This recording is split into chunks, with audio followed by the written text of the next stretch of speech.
Do you ever think what would happen if the left Ogre Magi head got a girlfriend and the right one and her just didn't get along? Do you think they'd have like a duplex set under that loincloth? You'd hope so, right? The sweaty ogre sex would get really awkward if they had to share the same one and one of them was just not into it. And after a big multicast, you'd need a mop handy.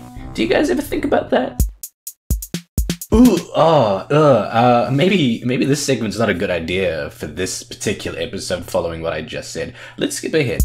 I'm of the belief that randomness isn't really something that exists in the universe we live in. I mean, yeah, chance and luck are things, but more as a shorthand to explain the trillions upon trillions of tiny, insignificant series of events that make up the past and permeate all through the future. Take the time and energy to study every speck of data in a coin flip and you can predict how it lands, right?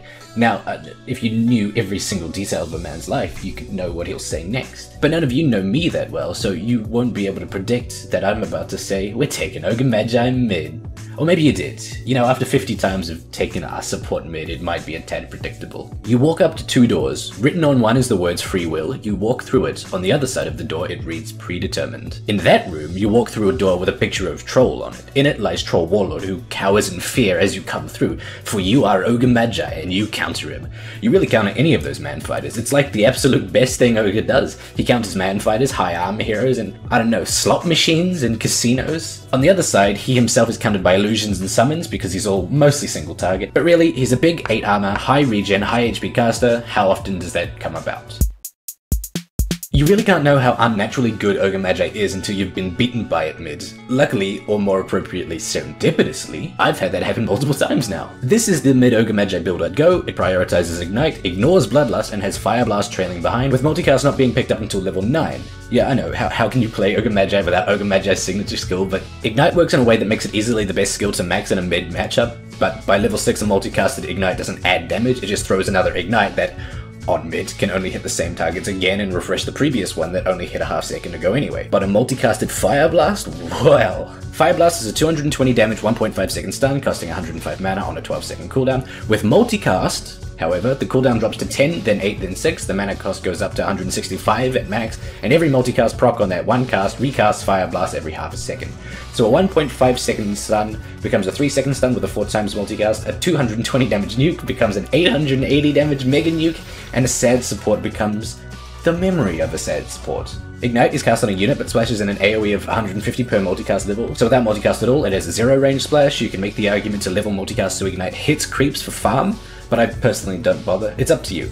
At level 1 it deals 130 damage over 5 seconds, at level 4 it does 400 over 8. During that period it also slows movement speed by 26%. On multicast it launches ignites equal to the multicast number at random enemies in vision and within 1400 range of you. 130 damage for 90 mana is pretty good for level 1. And Bloodlust is one of those bizarre autocast spells that nobody should ever put on autocast.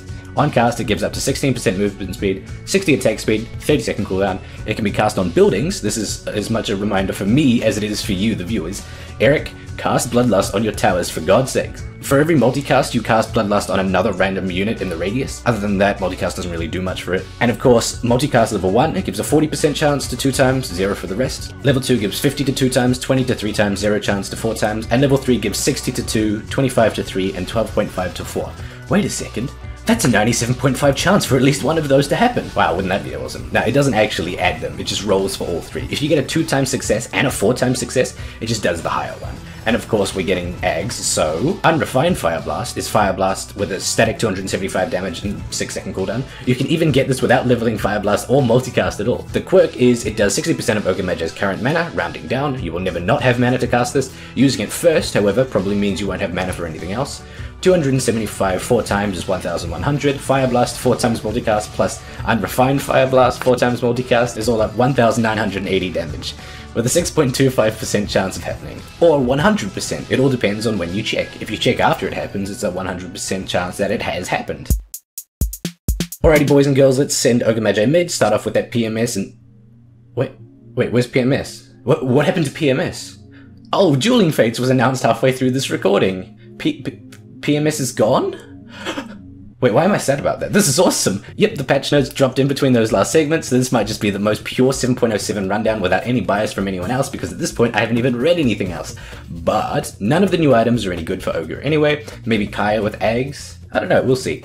Regardless, I completely forgot to mention, but to truly play Ogre Magi well, you can't actually just pick him, you have to random him. And oh, look at that, 7.07 randoms now grant a branch and a mango. We're now halfway to the new wand. Bear with me, I'm a little flustered, I'll just spoil it and say we're heading to Bloodstone and Eggs, which meant Soul Ring, but now it's Perseverance again. Is Midas changed? Not really. Midas might be good. Okay, here. Start off with 2 gauntlets, the new Soul Ring build-up, or a Stout Shield, a Tango, and Iron Branches if you think you need them. Otherwise, drop the Iron Branches, save the gold, and get Bottle. Oh god, is Bottle even still in the game? Okay, good, it's right there. Or maybe don't go any of that. Oh god, what have I gotten myself into? Basically, the idea is that if you've enough sustain and HP regen and armor that a Stout boosts your effective HP by reducing the slight damage that you take to practically no damage. Spamming ignites on the enemy keeps them in check for you to pretty much just farm freely, taking any Dragon Slave or Arc Lightning they might throw. Soul Ring's still an item I'd go, even without its Bloodstone build-up. I'd get it as well as Bottle, and instead of Ether, maybe Kaya? The new item that gives 10% spell amp, 16 int, and the 10% mana cost and mana loss reduction. Maybe? It works wonders with Unrefined Fire Blast, massive cost. In fact, Kaya works in a lot of ways as a pseudo-Bloodstone. I'd say any hero that got Bloodstone could get this instead, but that leaves a massive mana regen shaped hole in our build.